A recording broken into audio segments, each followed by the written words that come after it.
Good evening, everybody, and thank you very much for joining my lecture, kindly hosted by the Institute of Egyptology, Vienna University.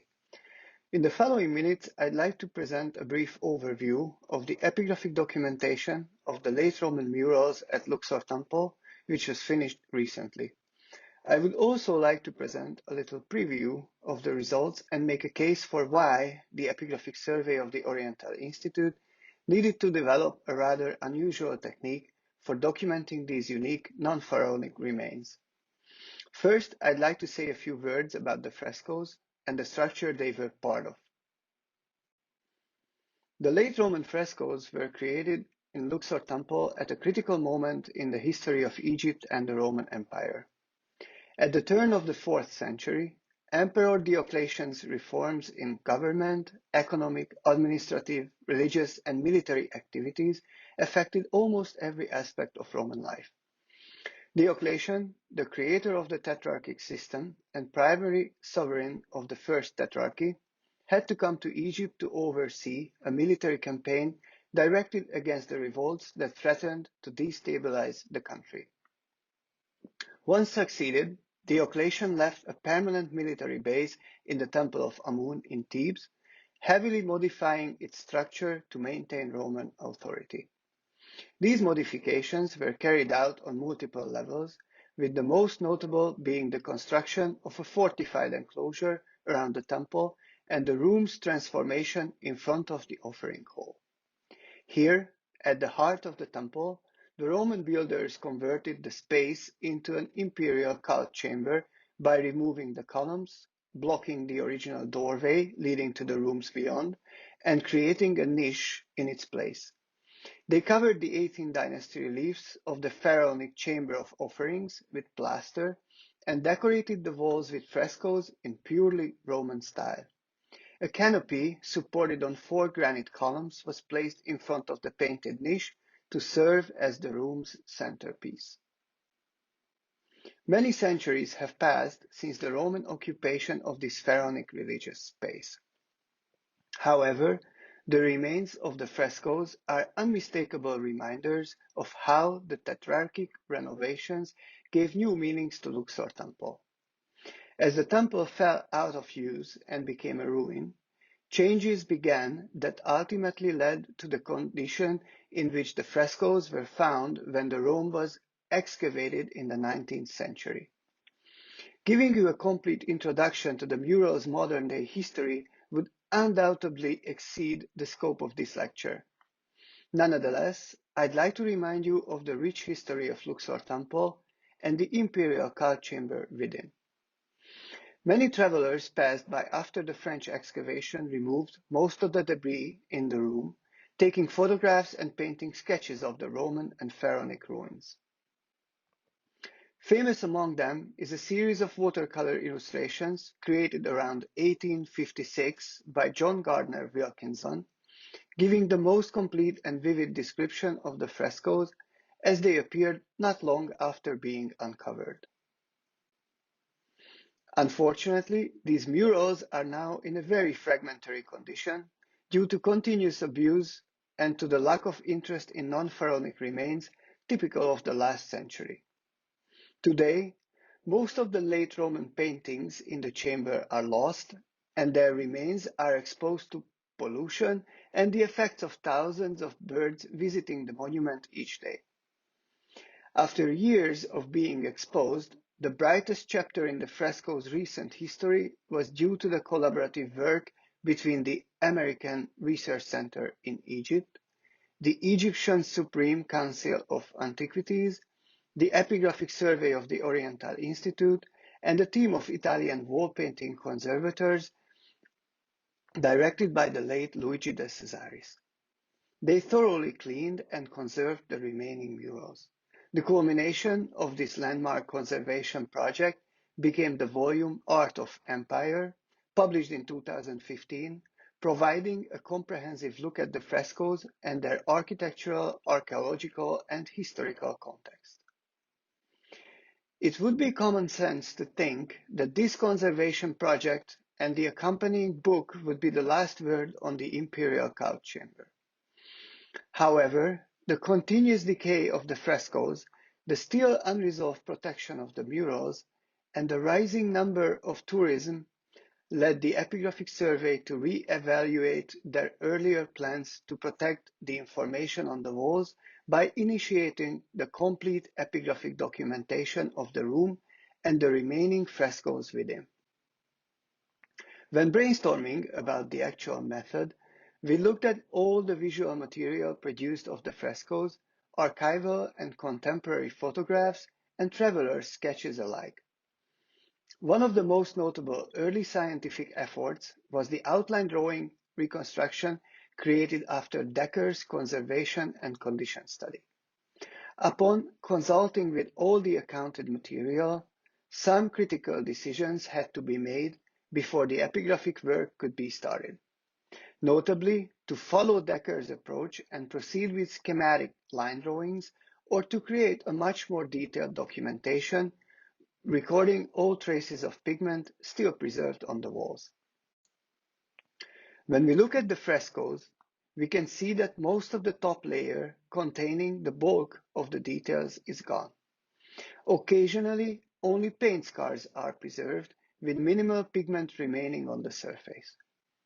In some instances, these traces do not even form any recognizable features, so the primary goal of epigraphic recording, in this case, could only be to isolate the visible pigment and to synthesize the data detectable on the surface.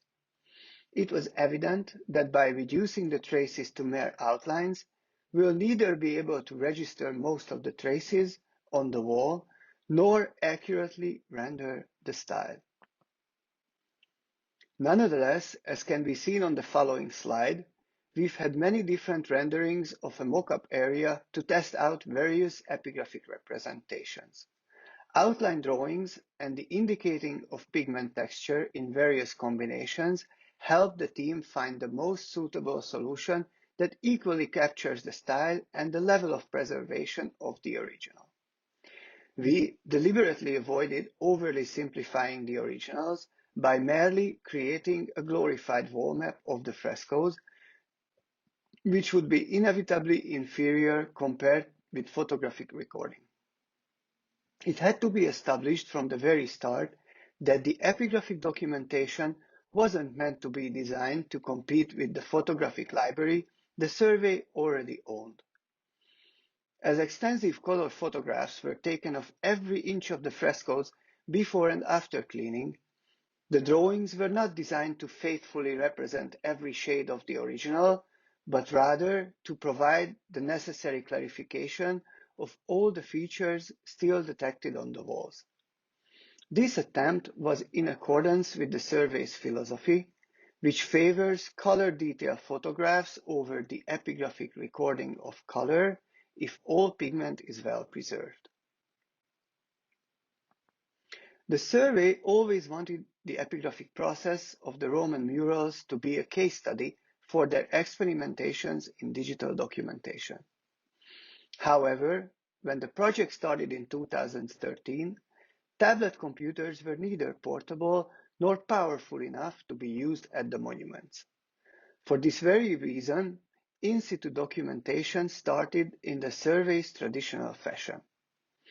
Inventing a hybrid method that begins in a familiar way by penciling on enlargements allowed us to focus on the task by keeping the process simple. Black and white photo enlargements were developed in 1:4 by survey photographer Jarko Kobylecki, which was prepared to receive the artist's mechanical pencil texture. A crosshatch texturing technique was chosen to represent the visual impression of the scenes, a radical step away from the traditional outline drawing representation applied on Pharaonic relief. Instead, the artist reinforced every little pigment spot all over the photo by adding a pencil texture with variable strength, slowly forming a textural impression of the paintings on paper. Although very effective and well manageable over small areas, applying this technique over larger painted surfaces became rather time-consuming, therefore problematic in the long term. Furthermore, providing extensive photo enlargement coverage over such large wall sections, with the largest surfaces being about 60 square meters, put a lot of pressure on the photo department. Once finished, each penciled enlargement had to be immersed in an iodine bath that dissolved the photographic image, leaving just the pencil drawing of the pigment texture on the white photographic paper. These bleached drawings had to be scanned in high resolution before receiving their final treatment in the studio.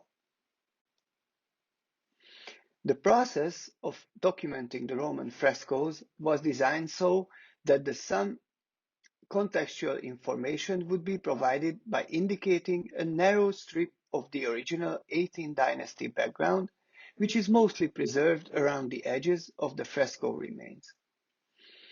In 2015, the survey started experimenting with the iPad Pro with the attempt to implement Apple's tablet computer in their fieldwork. The iPad Pro's first iteration wasn't powerful enough to handle the amount of information the frescoes held. Therefore, Apple's tablet was first implemented within the initial recording of the Pharaonic context that was a less demanding effort. To keep the process as close to penciling on enlargements as possible, these line drawings were made using Procreate, a lightweight combination of tool and software. Procreate has a relatively simple interface, but allows the separation of certain categories of information into layers. Of course, the use of a less powerful digital drawing board, such as the iPad Pro with Apple Pencil, entailed careful planning in advance. A detailed, proportional, and perspective-corrected photo mosaic of each wall section had to be created on a much more powerful computer in the studio, and this became the master background for the entire project. This immense file was divided into smaller sections with some overlap, and it was downgraded to a manageable resolution before being transferred for work on the iPad. Yet another digital addition to the initial process of recording, digital image creation and processing has evolved immensely in the past few years, bringing a plethora of new solutions that can be considered a digital substitute for creating backgrounds for field documentation purposes. One of the most promising technological achievements, eventually utilized in documenting wall scenes, was photogrammetry. The software implemented at Luxor Temple is called Metashape, provided by Agisoft.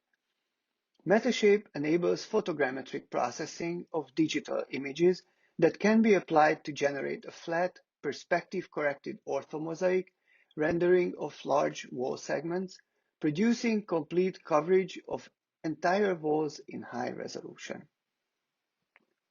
With photogrammetry, we could exchange our cumbersome photo enlargements for highly accurate digital photographs, providing us with color backgrounds for the first time in the survey's history.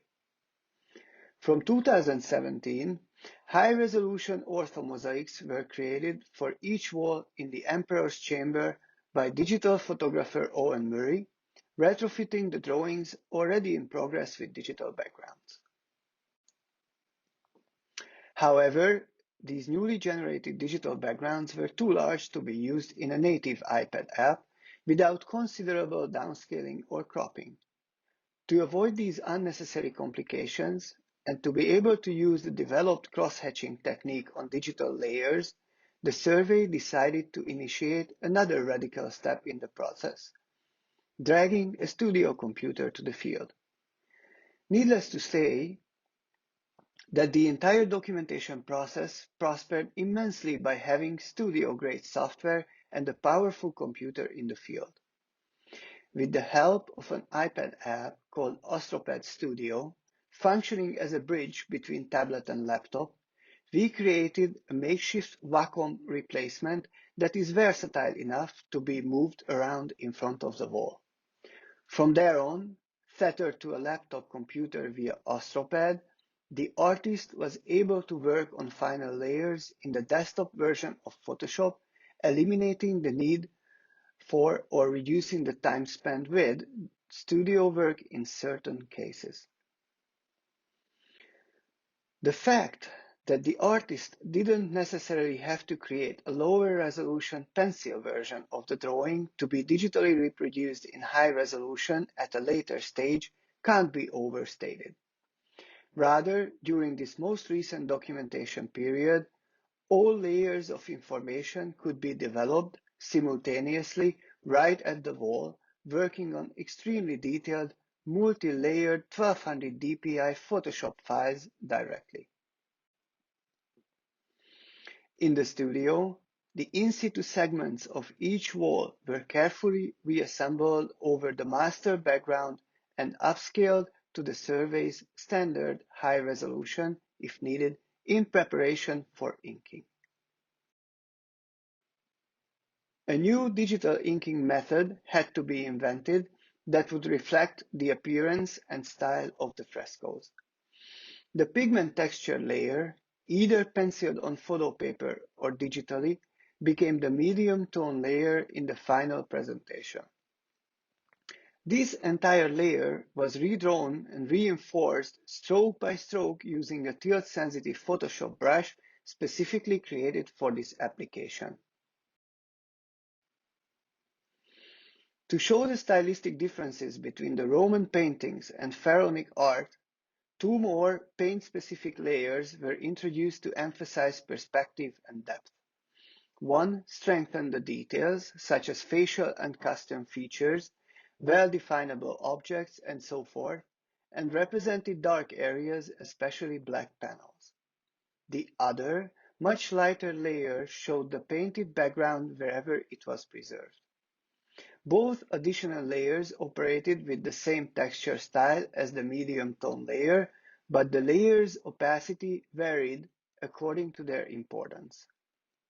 In this way, the artist could paint with the same solid black brush over the entire canvas and still produce a drawing with gray brushstrokes of varying shades. The result became a graphic impression of the original mural with a close resemblance to the late Roman painter's style, indicating even the least prominent individual brushstrokes on the eroded surface by eliminating much of the background noise that is an inseparable feature of the photographs. Meanwhile, the few small areas where some of the most delicate details, such as the dotted designs on the figure's shoulders, are still preserved, were copied facsimile at the wall and were added over the inked surface on a separate masking layer to achieve maximum accuracy. The Pharaonic relief carvings were indicated on multiple layers according to the regular digital Chicago house method, with one unique difference. All these layers were represented in a light gray tone to keep them in the background and emphasize the fresco. By tweaking the opacity of each layer, the same black brushstroke could be used on all elements yet again, while each layer's prominence could be changed at any time. With such flexibility, any type of data from this complex data pool could be emphasized or omitted, making the file an unprecedented compilation of visual information.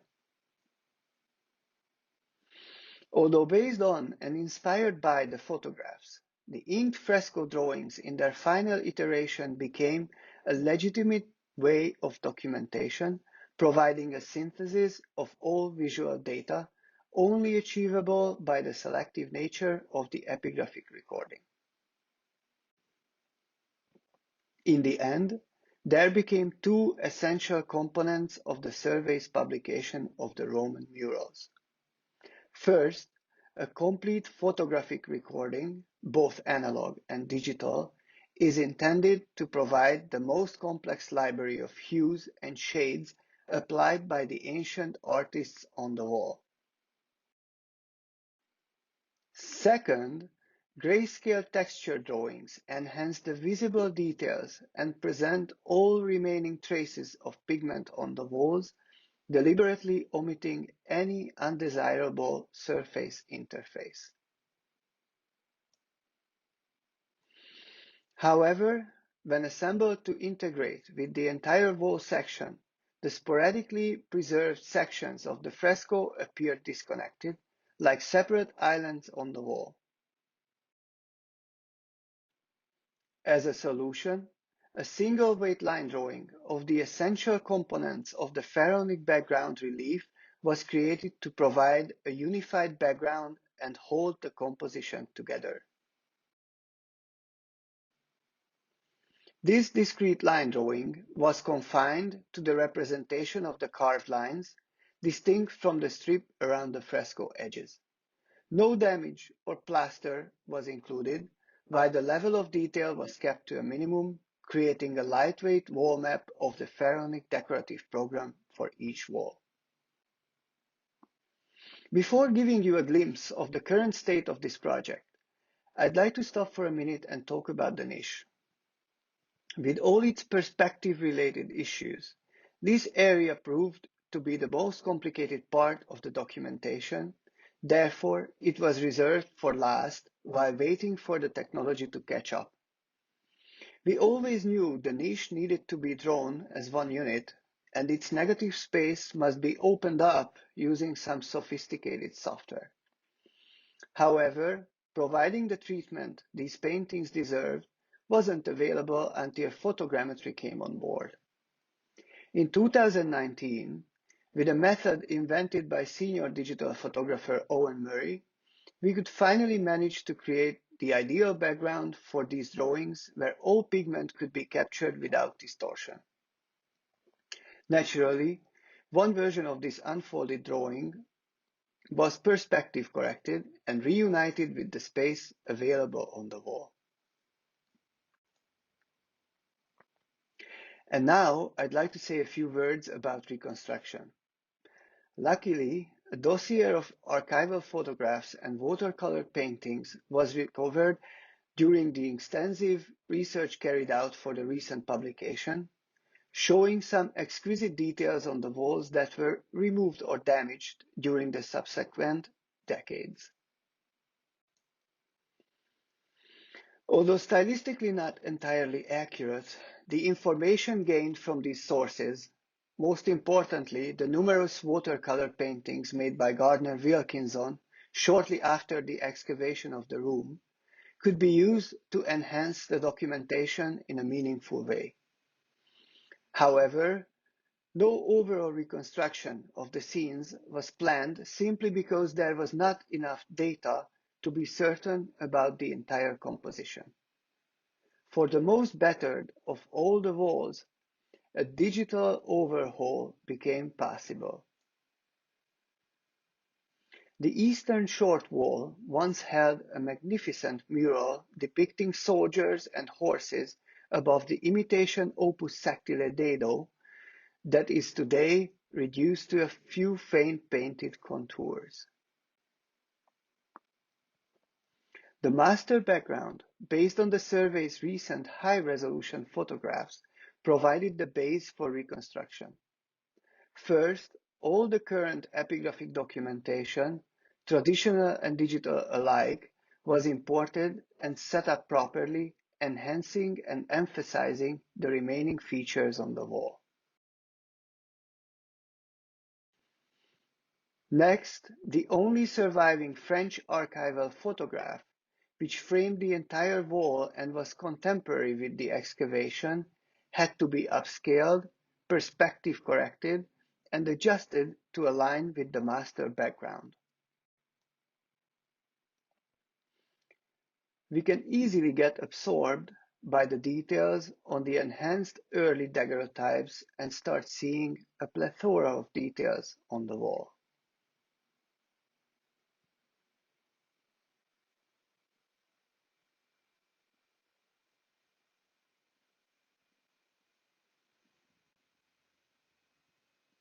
Before it was made part of the same set, Wilkinson's watercolor of the entire corner of the room was cropped and similarly corrected.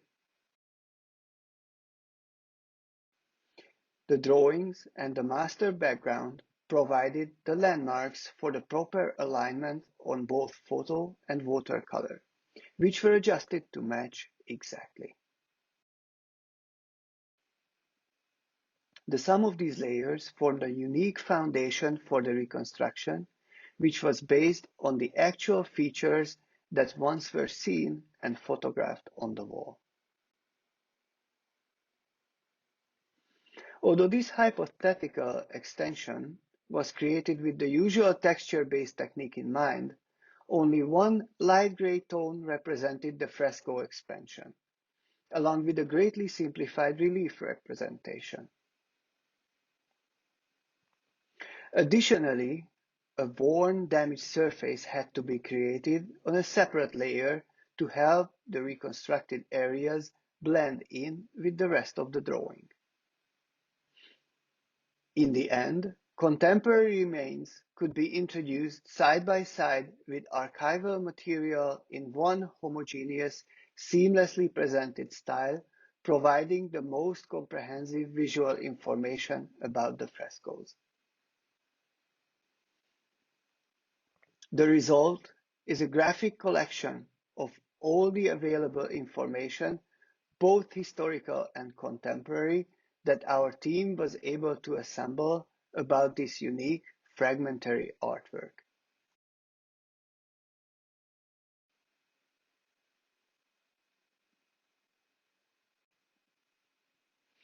Now that all the drawings are finalized, we can liberate ourselves from our traditional thinking about publication and extend the space where these drawings could be presented.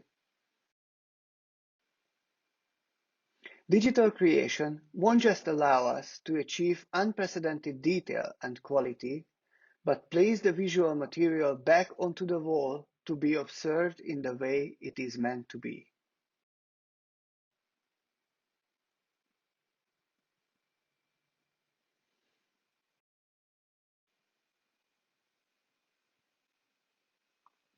Thanks to the immense work done in the past 7 years, we are now getting ready to publish the material in a separate volume in the Epigraphic Survey's Luxor Temple series. In the end, I'd like to sincerely thank Dr. Raymond Johnson, Director of the Epigraphic Survey, for his support in developing the digital epigraphic program for this project.